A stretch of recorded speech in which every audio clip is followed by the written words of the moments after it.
নমস্কার বন্ধুরা, আমি অমিত আর আপনারা দেখছেন প্ল্যান্ট কেয়ার।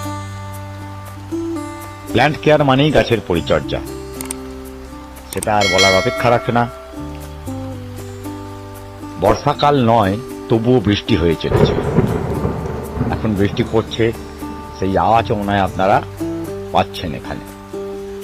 যাই হোক, এই বৃষ্টিতে আপনাদের এই এতদিন যে প্রখর রোদ্দুর ছিল, এত দাবদাহ চলেছে, তাতে গাছের প্রচুর ক্ষতি হয়েছে। লাস্ট 2-3 দিন যে ভিডিওগুলো হয়েছে তার উপরে আমরা আলোকপাত করেছি, বিস্তর আলোচনাও হয়ে চলেছে। কিন্তু কথা হলো, আমরা গাছে খাবার দেবো, জল দিচ্ছি, বা বৃষ্টির জলে গাছ পরিপূর্ণ হয়ে সুন্দর নতুন নাইট্রোজেন পেয়ে আবার সাবলীলভাবে তারা বেড়ে উঠবে।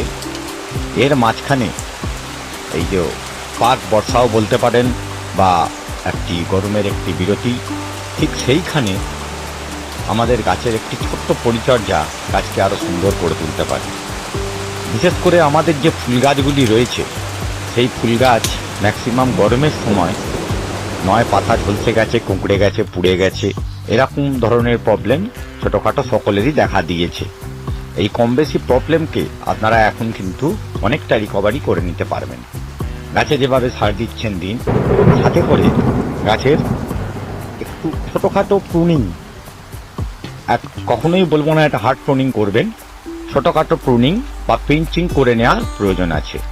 ছোটখাটো প্রুনিং বলতে কিরকম, গাছের যে ওপরের ডগাগুলি রয়েছে তার থেকে 2 ইঞ্চি নিচে থেকে, বা নতুন শুট বেরোচ্ছে যেখান থেকে নতুন শুট বেরোবে, ঠিক সেই জায়গার উপরে 10 mm বা 15 mm ছেড়ে গাছটি একটা করে ছোট করে প্রুন করে দিন, অথবা মাথার ডগা থেকে পিঞ্চও করে দিতে পারেন, কচি পাতা বেরোবে। এই জায়গায় করলে কি হবে, গাছটিকে সুন্দর ঝোপালো তৈরি করে নিতে পারবেন খুবই সহজে। এই যে নতুন বৃষ্টির জলটা পড়ছে, এতে প্রচুর পরিমাণে নাইট্রোজেন পাবে গাছ। আমি প্রথম বৃষ্টিতেই এটি আলোচনা করতে পারতাম, কিন্তু প্রথম বৃষ্টিতে না করার কারণ হচ্ছে কি, ফার্স্ট অনেকদিন বৃষ্টি না হওয়ার পরে যে বৃষ্টিটা হয়, তাতে বৃষ্টিতে প্রচুর পরিমাণে অ্যাসিড থাকে। এটা গাছের জন্য ভালো নিশ্চয়ই, কিন্তু সেই অ্যাসিড, অতিরিক্ত অ্যাসিড যে আসে, সেটা আবার ক্ষতিকরও। সেই কারণে এখন যে বৃষ্টিটি চলছে, এই যে বৃষ্টির পরে গাছের যে দেখবেন, নিজেরা দেখলেই বুঝতে পারবেন, গাছ কিন্তু সুন্দরভাবে একদম জল নিয়ে তরতাজা হয়ে উঠছে। এই 2-3 দিনের বৃষ্টিতেই আমরা দেখতে পাচ্ছি গাছ কিন্তু অনেক তরতাজা হয়ে গেছে। এই সময় আপনারা এই ছোটখাটো একটু পিঞ্চিং বা প্রুনিং করে নিতে পারলে গাছ আপনাদের ঝোপালো হয়ে উঠবে। নতুন যে ডগাগুলি বেরোবে, তাতে করে আপনাদের কিন্তু নতুন নতুন কুড়ি এসে গাছ খুব সুন্দর হয়ে উঠতে সাহায্য করবে।